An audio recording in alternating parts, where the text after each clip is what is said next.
Okay, everyone, I'd like to welcome Alice Maier. She's a neuropsychologist with the MCRI NF neuropsychology team as well. All right, so now that we have slides back on, I'll jump in. So I'm a clinical neuropsychology registrar who's also working within the NF1 team at the Murdoch Children's Research Institute.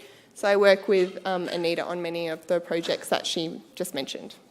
And I'll be talking today about one particular project that I'm working on, which is looking at hearing difficulties in NF1 and specifically what is known as auditory pathway disorders. So I'll just... No.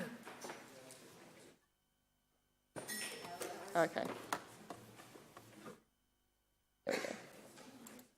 Right, so as Anita spoke about before, we know that one of the most common complications in NF1 that's reported by parents, but also by people with NF1, is difficulty with cognition and also behavioural and social problems. And there's a very high rate of academic difficulties at school. And what we're now finding is that these often take the form of literacy problems, so problems with reading and writing and spelling. And these, of course, represent a fairly major challenge to all of the clinicians who are caring for children with NF1. And our aim at MCRI is to characterise what these problems are and then to explore the things that might be leading to them or causing them so that we can develop good intervention programs for children. So what are the biological and environmental factors that are contributing to the high rates of social difficulties, attention problems, and learning difficulties in NF1? So auditory pathway disorder is a condition that's getting a lot of traction now, quite a lot, particularly within autism and ADHD research. So auditory pathway disorder or auditory processing disorders occur when you have normal peripheral hearing. So that means your sound detection is fine, you can hear sounds coming into your ear and your ear is working well, but you're having abnormal neural processing of the auditory information. So the sound is going in, but somewhere along the line where those signals are travelling from your ear to your brain and then from your brainstem up throughout your wider brain, the signal is getting scrambled or it's not travelling quite as effectively as it would in a healthy person. So what this functionally looks like is trouble with speech perception and background noise. So one-on-one, when the environment is quiet and you're talking to someone in a quiet room, there might not be a lot of problems because you're able, or the person who has an auditory pathway disorder is able to take some context cues and can patch together the bits that they're missing. And this means that it's very difficult to detect. But when there is some kind of background noise, such as you would find in a classroom or in a noisy playground, it's much more difficult for them to detect speech. And what is now being found is that auditory pathway disorder is seen in a lot of children with ADHD, a lot of children with autism spectrum disorders, and there's a high rate of language and speech deficits in children with auditory pathway disorder, and there's also a very high rate of literacy difficulties.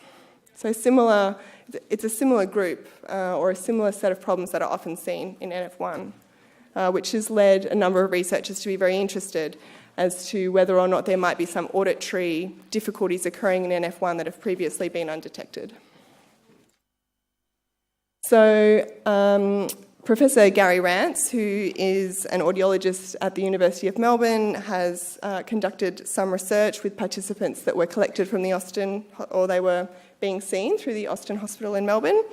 And these were participants aged 13 to 55 years.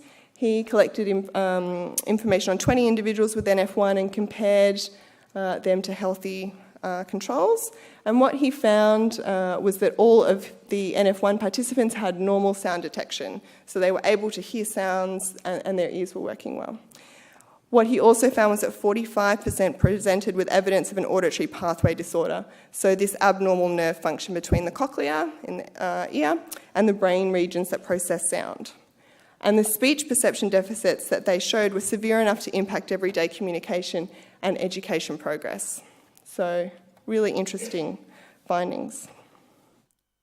And what the project I'm working on at the moment is looking at is whether or not we're seeing a similar profile in much younger children with NF1. So how does auditory processing impairment impact learning and behavioural outcomes in children with NF1?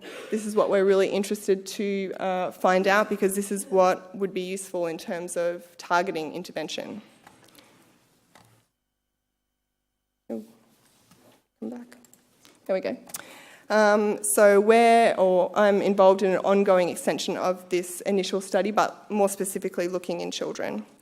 So participation in this research involves an audiometry assessment that looks at auditory processing, speech perception, and auditory brainstem responses.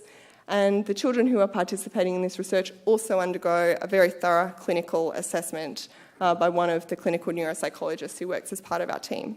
So, as Anita mentioned, these assessments involve assessments of lots of different thinking skills, but we're looking at reading ability, phonological skills, which is your ability to map on sounds to letters, so what you would need if you were learning to spell or read or write. We're also collecting questionnaire data on ADHD symptoms, but also autism symptoms. We're looking at social and emotional functioning, and in a subset of children, we're also getting brain MRI scans.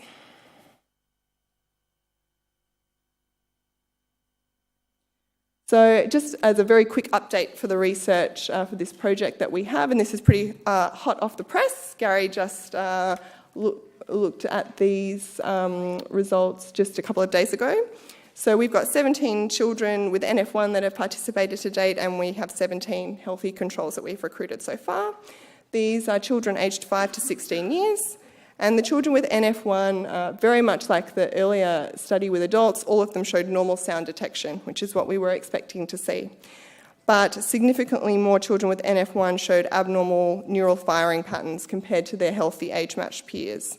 So what this functionally looked like was an impaired ability to detect timing cues in sound, which resulted in difficulty with speech perception in noise. So at the sound level that we would be looking at, similar to a classroom or a playground. So when there was competing sounds in the environment, they had much more difficulty picking up speech perception cues.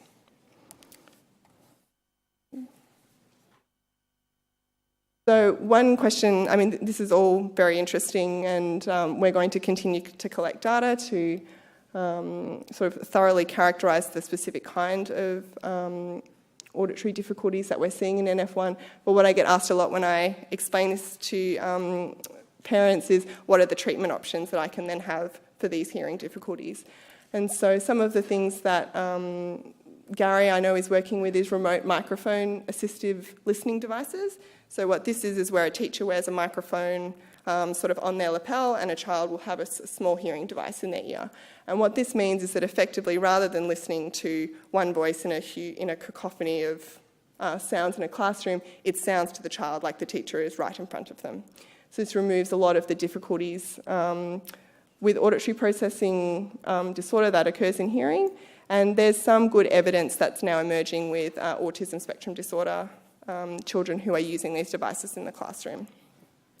Other therapeutic interventions that are being trialled are auditory listening training, which essentially helps teach children how to situate themselves in a way that's going to reduce those difficulties. Hearing aids have been trialled as well as cochlear implants with mixed evidence. So at the moment, the microphone assistive device is what's being used the most in children who have this identified disorder. So if you would like to get involved in any of, or in this particular project, but also in the other ones that Anita mentioned earlier, we are actively recruiting children with NF1 aged 3 to 15 years, and we're also recruiting healthy controls as well. So you can contact myself, or you can speak to Nat, our lovely support coordinator, about getting involved, or register on the sign-up sheet today. So, yes. And we have a little bit of question time for both myself, and I'd like to invite Anita up. If anyone has any questions they would like to ask about any of the research projects that we talked about. But otherwise, thank you. We have time for the one question, Yep. just because we're running quite behind and we are trying to pay so that it's available for everyone around the country. We do need to stick.